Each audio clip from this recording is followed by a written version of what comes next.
Welcome to the Slop Farm. Enjoy the video.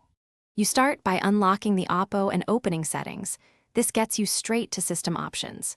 Tap Home Screen and lock Screen or Wallpaper, depending on your color OS version, because names vary.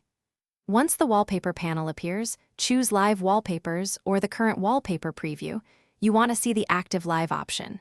You need this view to remove or replace the animation. Make sure you're on the correct profile or home screen layout, so changes apply where you use the live wallpaper. You now tap the Active Live Wallpaper thumbnail to open its controls. This reveals remove or disable actions and any replacement choices. If a remove button shows, tap it to delete the live file. Otherwise, choose disable or select wallpaper to replace it with a static image from gallery or default wallpapers. You do this because some color OS versions don't delete assets, they only stop the animation. Once you pick a static image, confirm Apply to Home Screen or both to complete the change.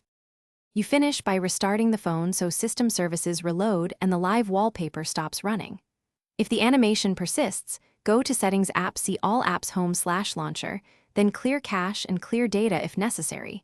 This forces the launcher to refresh wallpaper settings. If a third-party wallpaper app provided the live background, open its app page and uninstall or revoke permissions. One troubleshooting tip: if uninstalling fails, boot to safe mode to identify launcher or app conflicts. Thanks for watching. Consider subscribing if we helped you today.